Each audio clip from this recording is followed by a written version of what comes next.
torna a carne dela tão valorizada em comparação às outras? O tecido mesmo muscular desses animais é diferente do tecido muscular dos animais que foram ao longo, né, de mais de 70, 80 anos de seleção para ter uma alta velocidade de crescimento, para ter uma grande quantidade de musculatura e pouca gordura, que é a seleção que foi feita para criar as linhagens industriais que se usa hoje no sistema industrial intensivo, confinado, com dieta concentrada.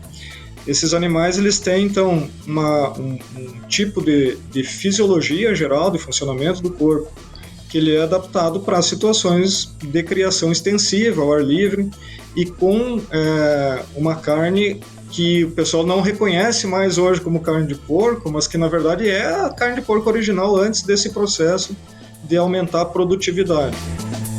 Assista agora A Força do Agro com Joyce Mafezoli. A força do agro Brasil que dá certo. Raça de porco do Paraná produz carne vermelha similar à de boi. Marson Bruck Varpechoves, que é coordenador do projeto Porco Moura, zootecnista e professor da Universidade Federal do Paraná. É um prazer recebê-lo, professor. Muito feliz de participar desse programa Força do Agro sobre o porco Moura. E João Teotônio é chefe da Divisão de Sanidade de Suínos da APAR. Prazer em recebê-lo, Teotônio. Muito obrigado, Joyce. Satisfação poder participar do programa. A suinocultura é um dos pilares da economia do Paraná e neste cenário uma raça se destaca, o porco Moura. A carne desse suíno ficou conhecida pelo sabor e marmoreio únicos, tornando-se um produto de alto valor. João, você pode explicar por que a raça desse porco, né, do porco Moura, é considerada especial para a suinocultura paranaense? Não sei se você quer falar ou se quer deixar para o Marson responder. Marson. Obrigado, Teotônio. Então, na verdade, o porco Moura é uma raça brasileira, se formou aqui no Brasil, aqui no sul do Brasil especificamente, e assim como outras raças crioulas do Brasil, que são únicas do mundo, não existem em outro lugar, né? Elas se formaram a partir dos animais que foram trazidos lá no início da colonização das Américas. E a questão é que elas mantêm ainda, essas raças foram conservadas pelos criadores tradicionais e elas mantêm características daquela época ainda, características muito diferentes dos porcos que são usados hoje, né, as linhagens comerciais usadas no sistema industrial. E então, para o Paraná especificamente, ele é o lugar onde essa raça foi salva. Ela se formou no Rio Grande do Sul, ela subiu até o Paraná na época do ciclo da banha, que se fazia tropeada a pé de porcos, né, em grandes distâncias, para levar para safras de engorda e depois de gordos, né, levar a pé também tropeados para as fábricas de banha. E isso foi no início de 1900, até começar então a Revolução Verde e a produção de óleo de soja e outros óleos vegetais que foram usados para substituir a gordura de porco, que era a principal. Olha só como se faz, é muito comum, né, a gente saber, você fala aí levado, os rebanhos de bovinos, mas até com os porcos faziam isso lá no passado, né, Marson? E o que torna a carne dela tão valorizada em comparação às outras? Então, como eu falei, é uma genética muito antiga, era totalmente diferente, o tecido mesmo muscular desses animais é diferente do tecido muscular dos animais que foram ao longo, né, de mais de 70, 80 anos de seleção para ter uma alta velocidade de crescimento, para ter uma grande quantidade de musculatura e pouca gordura, que é a seleção que foi feita para criar as linhagens industriais que se usa hoje no sistema industrial intensivo, confinado, com dieta concentrada.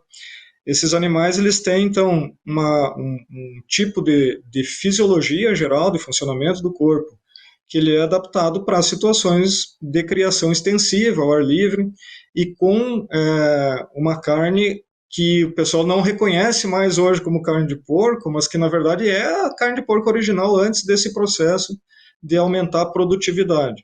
Então, ela é bem vermelha, ela tem marmoreio por causa que as células musculares que têm maior quantidade nesse porco são células que a gente chama de oxidativas. Elas usam gordura como fonte de energia. E para isso elas têm muita mioglobina. Mioglobina é o pigmento que dá cor na carne. É o mesmo, né, ele é equivalente ao pigmento que tem nas células vermelhas do sangue, que servem para conduzir oxigênio. Então, nessas células musculares tem mioglobina que é o pigmento que segura o oxigênio como reserva do oxigênio dentro do músculo, porque para usar gordura como fonte de energia precisa do oxigênio. Então, é uma célula totalmente diferente e que, por usar gordura, tem gordura em volta dela também, que é o tecido conjuntivo que acumula gordura, e nós, né, pensando na culinária, enxergamos isso como marmoreio. E essa criação ao ar livre, alimentação natural, que influenciam aí na qualidade da carne do Moura? Então, num dos aspectos é isso, eu potencializo a quantidade de gordura armazenada, a cor vermelha, por causa que o animal se movimenta mais.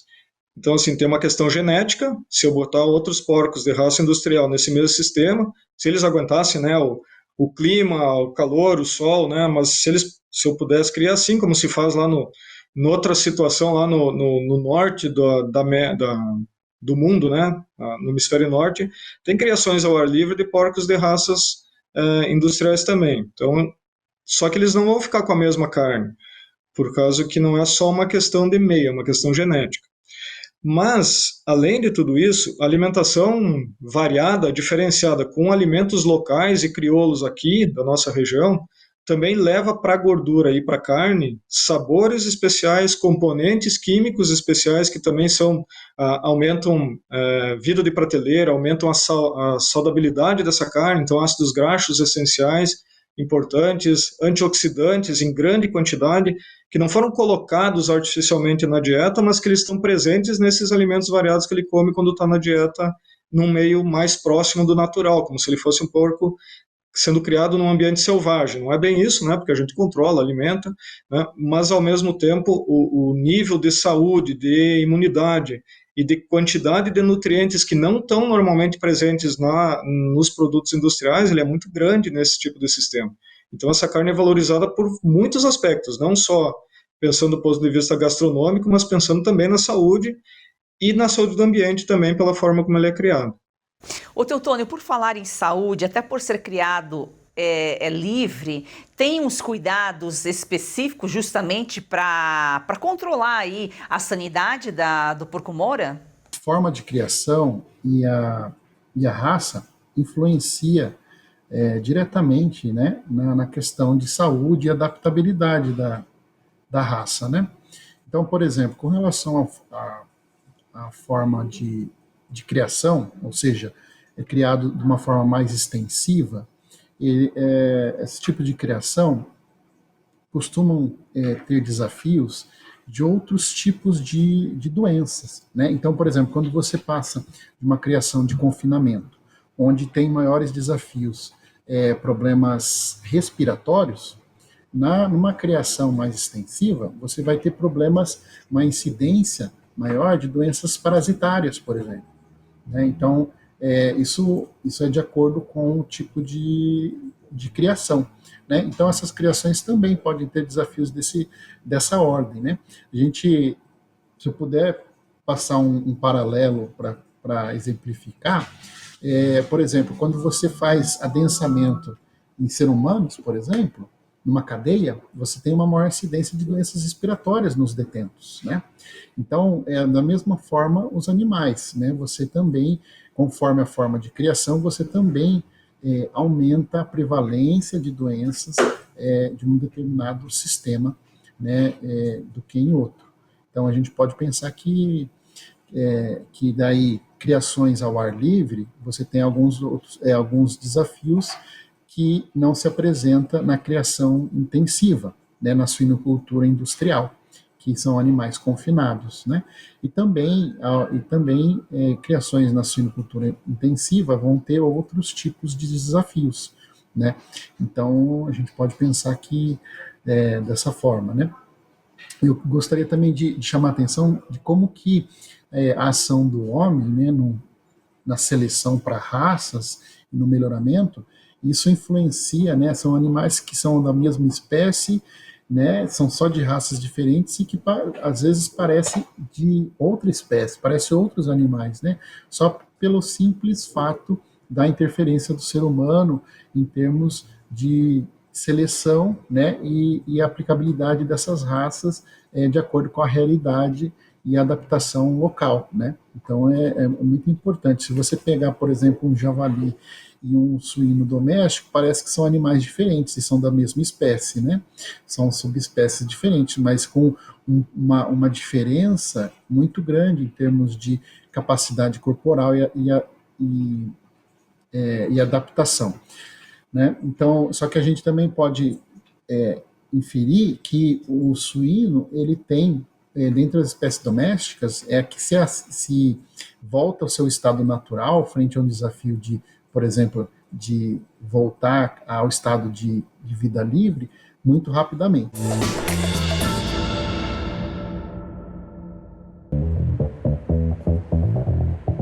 O ano de 2026 tem tudo para mudar os rumos do Brasil. O povo vai eleger 27 governadores, 54 senadores, 513 deputados. E escolherá o próximo presidente da República. Que vai nomear 3 ministros do Supremo Tribunal Federal.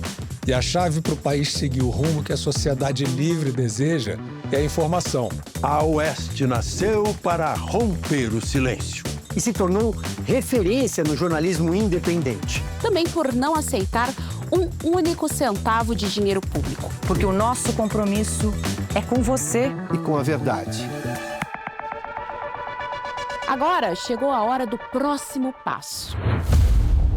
ampliar o espaço que já ocupa com a entrada no universo da TV a cabo. E fazer com que os fatos cheguem a milhões de brasileiros que ainda não têm acesso ou familiaridade com o mundo digital. Porque no ano decisivo, o Brasil precisa escolher entre propaganda e o que de fato é fato. Para tornar isso possível, dependemos de você. Precisamos de mais 20 mil assinaturas para cruzarmos a marca de 120 mil assinantes. É a sua assinatura que faz toda a engrenagem da Oeste funcionar. Agora também vai garantir a existência da Oeste TV. Para que possamos levar informação de qualidade ainda mais longe. Assine a Revista Oeste. Tem acesso a grandes reportagens, artigos exclusivos. E ajude a construir a Oeste TV. Porque onde a verdade não chega, a mentira se espalha. Vamos juntos mudar o futuro. O Brasil precisa de um canal de notícias que mostre fatos. Oeste, independente, essencial. O Brasil real está aqui. Para apoiar este mais novo projeto da Oeste, faça sua assinatura com até 20% de desconto, com pagamento em até 8 vezes sem juros. Você pode assinar pelo site revistaoeste.com/assine ou pelo WhatsApp no número 11 94239 9799. Assine agora, a nossa equipe está de prontidão, aguardando a sua mensagem. Assine já! Marson, o Teutônio falava aqui sobre os cuidados, né, com Moura, por ser criado ao ar livre. Quais são os desafios aí para os produtores, outros desafios, né, porque ser criado ao ar livre é bem diferente do confinamento, para os produtores que desejam criar essa raça? Então, realmente são dois sistemas muito diferentes, né? A gente tem uma estrutura, inclusive assim, de equipamentos, de assistência técnica, de logística, de abate, de transporte, de processamento, que ela evoluiu ao longo dos últimos 40, 50 anos aqui no Brasil para atender o sistema industrial e que esse sistema foi aumentando a escala de produção também. E nós estamos fomentando o comércio formal dessa carne, né? A gente está transformando criadores em criadores comerciais. E para isso eles têm que ter uma produção um pouco maior, mas ela nunca chega perto do que seria uma granja industrial. A gente está trabalhando com criadores que têm 10, 15, 20 porcas, né? Ocasionalmente tem criadores maiores que isso, e daí eles, né, por ser uma situação especial para esse tipo de criação ao ar livre, eles até vão ter que ser enquadrados separadamente lá para que o controle sanitário, né, que as agências têm essa função de fazer, como a da Par aqui no Paraná, né, consigam fazer, né, esse controle, saber o nível de saúde dos animais, controlar o deslocamento deles, né, que é o trabalho que o Teotônio faz, por exemplo, né? Então, é muito necessário que os sistemas sejam controlados. Então, até agora, não existia norma para isso, né? Então, o que a DAPAR está fazendo aqui no Brasil é finalmente, né, começar a trabalhar para que seja possível e seja feita de forma adequada a produção em micro e pequena escala de projetos especiais de produção, como esses que a gente está fazendo com o porco-moro aqui no Paraná. E para os criadores, para os que já eram criadores de subsistência, eles já têm, eles já sabem criar, eles sempre criaram para consumo próprio, né? Aí tem os criadores que aprenderam a fazer isso para o sistema industrial e às vezes eles se confundem, assim, né? Eles acham que as técnicas que eles conheciam, o manejo, a resolver os problemas de logística, de insumos, né, de transporte, que eles conheciam para o sistema industrial, que se aplica para o sistema ao ar livre em pequena escala, e não é. É muito diferente, tanto o manejo dos animais, a necessidade de insumos, por exemplo, veterinários, é totalmente diferente, é outra, como se estivesse trabalhando com outra espécie, como o Teotônio falou. E então a gente está trabalhando como instituição de fomento, de extensão, né, para ao mesmo tempo, né, resgatar e melhorar as técnicas ancestrais de produção ao ar livre, para atender uma situação atual que é muito diferente, mas ao mesmo tempo para não perder a autenticidade do produto final. A gente quer que esses animais tenham acesso a alimentos locais, cada região é única, então eu posso ter produtos muito diferentes, mesmo do próprio porco-moro, criado em regiões que tem pinheiral e que vão comer, por exemplo, pinhão no inverno e que vão comer frutas nativas nas outras estações, que comem ervas nativas, né, as plantas. A gente fala pastagem, a gente pensa em gramínea, né, em grama, mas não é só isso. A pastagem é uma diversidade muito grande quando eu falo de pastagem nativa. Muitas espécies diferentes de plantas que são comestíveis, cada uma delas com características únicas, não só nutricionais, mas também medicinais. E tudo isso faz parte do sistema. A ADAPAR, que é a Agência de Defesa da Agropecuária Estadual do Paraná, como disse aqui, o professor está publicando uma norma, né, que regulamenta as normas sanitárias para a raça Moura. Teotônio, com essa norma, claro que vai ajudar a fomentar, vem aí, né, para incrementar o fomento da criação em grande escala. E o que prevê? É desde a criação, desde o nascimento, até a fase do abate, tudo está nessa norma aí, nessa regulação? Tudo isso está previsto nessa regulação? Então, na realidade, essa norma, ela estabelece o que pode ser considerado subsistência e o que, a partir de uma quantidade de animais, é considerado comercial. Isso já é um grande avanço, porque, às vezes, para a gente fazer o nosso controle, nossas fiscalizações, a gente se depara com algo muito subjetivo, né? Então, as criações que tomam um corpo de comercial, pelo produtor, é encarado como subsistência. E aí, às vezes, tem até um pouco de má-fé do produtor, porque daí ele quer sempre ter a benesses de uma subsistência e, ora, ele quer ter a benesses de um comercial, né? Então, isso uma norma dessa, ela vem estabelecer, primeiro, uma nota de corte, o que é considerado subsistência e o que é considerado comercial. E a partir do que é considerado comercial, a gente começa a exigir mais itens de biosseguridade, né? Então, por quê? Porque a gente tem que entender, quando a gente fala do ponto de vista estatal, ou seja, do governo, que também o governo ele tutela, ele protege a pecuária, porque a pecuária é um bem para a região, é um bem para o estado, é um bem para o país, né? Assim como uma riqueza mineral, por exemplo, né? E aí um poço de petróleo, uma jazida de mineral, de ouro e assim por diante. Então, em muitas situações, o governo toma para si algumas medidas, né, para se proteger. e para exigir assim da cadeia, né? Então, uma norma dessa, ela tem esse intuito de estabelecer para o produtor algumas exigências que entende que são estratégicas, né? Então, assim, por exemplo, para um sistema de biosseguridade, pensando numa criação de suínos, é importantíssimo você estabelecer uma área limpa e uma área suja, né? Por quê? Porque a diferença entre uma e outra é a redução drástica da microbiota, ou seja, das contaminantes ambientais. Então, quando você pensa numa área limpa, ela tem que ter uma redução drástica desses contaminantes, dessas bactérias, fungos, vírus do meio ambiente. Então, essa norma ela vem então baseada em critérios ainda iniciais, né? Então não são itens tão rigorosos de biosseguridade, mas são itens que são importantes para visar principalmente a entrada de doenças dentro do sistema.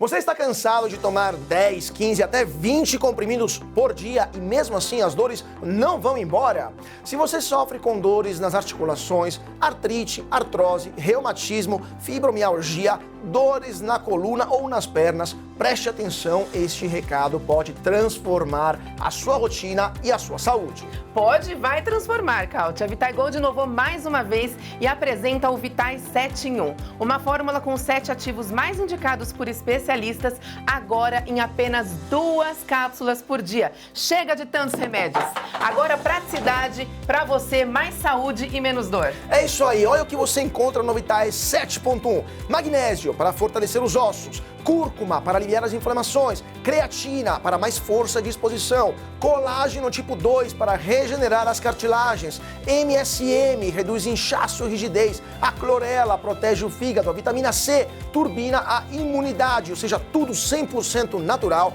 e com comprovação científica. E quem usa aprova. Vamos ouvir agora o recado especial da querida Lucinha Lins, que faz uso diário do Vitai 7 em 1. Cansada de tomar vários comprimidos por dia, não é mesmo? Eu também. Por isso a Vitai Gold tem agora o Vitai 7.1. São os 7 principais ativos para cuidar da sua saúde e ajudar você que sofre com dores nas articulações, artrite, artrose, reumatismo, fibromialgia. A Vitai Gold desenvolveu um creme de massagem e vai mandar aí para você de presente. Lucinha falou tudo. O Vitai 7 em 1 mudou a vida dela e agora pode mudar a sua. Ligue agora para o 0800 291 2200 e aproveita a oferta exclusiva. 70% de desconto para os 100 primeiros. Tem que ligar agora, porque além dos 70%, você vai levar de presente o nosso relógio inteligente e ainda o nosso gel Santa Maria, creme para dores localizadas. Quando a gente fala em saúde animal, ganha o produtor, ganha o consumidor que tem uma carne de melhor qualidade. Professor, como que está o mercado consumidor para esse tipo de carne? Tem mercado para isso? Tem sim, está crescendo, né? Mas ele é muito pequeno comparado, né, com qualquer outro mercado de carnes que a gente tem hoje no Brasil. Só que é até bom falar assim para os criadores, quando, né, tem gente que enxerga, né, vê na reportagens ou enxerga a carne para vender, experimenta, vê que ela é muito boa, que ela realmente é diferente, que é um outro produto, né? Não é uma carne que está, por exemplo, assim, né, os produtores industriais não estão preocupados, não, a carne moura vai modificar o mercado de carne suína. Sim, porque está agregando um novo mercado, não existia esse mercado aqui no Brasil até agora, né? Ele não era um mercado, ele era uma iguaria consumida para quem produzia para si mesmo em alguns lugares do Brasil. E hoje ele está se transformando num produto que está começando a chegar, né, ao acesso do consumidor que não é produtor de suínos de subsistência, que não tem um sítio, que não tem uma fazenda. Então começa que a alta gastronomia está se apropriando disso, então eu tenho restaurantes que estão oferecendo, né, pratos com carne de moura, assim como está acontecendo nos outros lugares do Brasil, e até aqui mesmo, no Paraná, com outras raças, como caruncho, piau, canastra. Por exemplo, o restaurante mais respeitado do Brasil hoje ele é um restaurante que tem o nome Casa do Porco, que é a Casa do Porco em São Paulo. E ele serve lá há muito tempo, e foi por isso que ele foi reconhecido mundialmente, porque eu estou falando respeitado não no Brasil, no mundo. O restaurante mais respeitado do Brasil no mundo é um restaurante que chama Casa do Porco em São Paulo e que serve carne de porcos crioulos, preparado de uma forma específica, baseado em receitas tradicionais, mas levando, né, para a alta gastronomia esse tipo de produto, que ele é o único. E isso está acontecendo em geral, assim, é só para dar um exemplo, mas aqui em Curitiba especificamente, a gente tem diversos restaurantes fazendo a mesma coisa, sendo valorizados por isso, procurados por isso, há muito tempo, e que venceram dificuldades muito grandes, num momento em que a gente está construindo uma cadeia comercial nova, então todas as dificuldades de logística, de abate, de transporte, processamento, todas têm que ser vencidas uma a uma, para cada comércio que é feito. Então, isso é importante o produtor saber, né? Não, então agora eu tenho um produto novo, né? Ele tem um mercado potencial que está sendo construído, está descoberto, mas quem consome essa carne percebe imediatamente que ela tem um potencial comercial muito grande, porque ela realmente é melhor do que... O melhor não, é uma carne única, né? Diferente e muito boa. Então, quem consome isso percebe, nossa, tem um produto maravilhoso aqui, então as pessoas quando comerem vão querer comer, vão comprar, vão pagar por isso. O problema é que essa cadeia produtiva está sendo construída e a gente não pode começar a produzir nada sem saber quem vai comprar. Se eu estou produzindo para o meu consumo próprio, tudo bem. Se eu estou pensando em fazer alguma coisa para venda, para comércio, eu tenho que começar ao contrário, o meu planejamento. Ele tem que começar lá do comércio. Eu tenho que pensar quem vai ser o meu comprador, que tipo de produto ele quer, que quantidade ele quer, como que esse produto tem que chegar nele, de que forma, com que apresentação, com que nível de selo sanitário, né? Por exemplo, estou querendo dizer que o comércio no Brasil de produtos de origem animal, ele está organizado em estratos, né? Eu tenho uma fiscalização federal que permite venda no Brasil inteiro, que é o CIF, né? Ou até exportação. Eu tenho uma fiscalização estadual, que tem vários tipos, né? Mas pegando o exemplo aqui do Paraná, o CIP, né? Que só permite a venda dentro do estado. Eu tenho um CISB que permite uma inspeção estadual, mas que possa vender para outros estados. E eu tenho, né, as inspeções municipais que permitem a venda só dentro da área do município, ou um consórcio que então envolve alguns municípios. Quando eu estou falando tudo isso, é uma coisa complicada, né? O pequeno criador, às vezes, especialmente os que eram de subsistência e estão pretendendo se transformar em comercial, eles dizem, nossa, eu sou criador de Moura, eu sempre criei, ou de uma outra raça crioula, e eles percebem, eu estou com uma riqueza aqui na mão. Então eu quero aproveitar isso, né? E eles têm mais do que direito, né? Eu acho que o Estado, né, o Brasil tem a obrigação de permitir a eles e criar uma situação que permita a eles, né, receber por isso, né? Eles salvaram nossas raças, estão até hoje guardando elas. O problema é como fazer isso de forma organizada e legalmente habilitada. Então, precisa primeiro entender qual é o produto que alguém vai comprar, quanto vai comprar, de que forma tem que chegar nele, e depois, dali para trás, chegar na produção. Onde que vai ser abatido, quem que vai processar, que cortes vai ter, como é que legaliza, né, como é que legaliza cada produto dentro de uma indústria para depois colocar para um restaurante ou para um açougue especializado que está vendendo para o mercado consumidor. Tudo isso é um mercado muito específico, difícil, único, e que está sendo vencido colocando técnicos treinados fazendo o trabalho de orientação, de rastreabilidade dentro da cadeia para poder garantir que quem está comprando lá na ponta. Será que é Moura mesmo? Agora que está tão famoso, que dizem que é tão bom, será que o produto que está para vender realmente é Moura? Será que ele realmente foi produzido da forma como dizem que ele é produzido? Ou será que é só, né, um produto que está se usando desse nome para vender uma outra coisa? Então, essa cadeia está sendo construída e ela não é simples. Então, o primeiro passo, a primeira coisa é não começar aumentando criação, sim começar procurando o mercado, se informando como chegar nesse mercado e como que se legaliza uma produção de carne no Brasil hoje.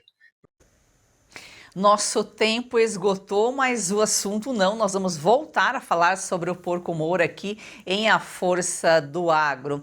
Professor Márcio, muito obrigada pela sua participação aqui. Nossa, eu que agradeço, fiquei muito feliz de ter esse espaço aí. Teotônio, prazer em recebê-lo. Muito obrigado. Eu que agradeço a oportunidade, a educação sanitária, a gente sempre poder falar para o produtor que É importante essa interação com o Serviço Veterinário Oficial, qualquer problema, chamar o órgão do seu estado, né? Para a gente sempre estar dando suporte ao produtor é importante. Obrigado. Gratidão a você, siga o nosso perfil no Instagram e vamos fazer do agro esse campeão brasileiro uma paixão nacional.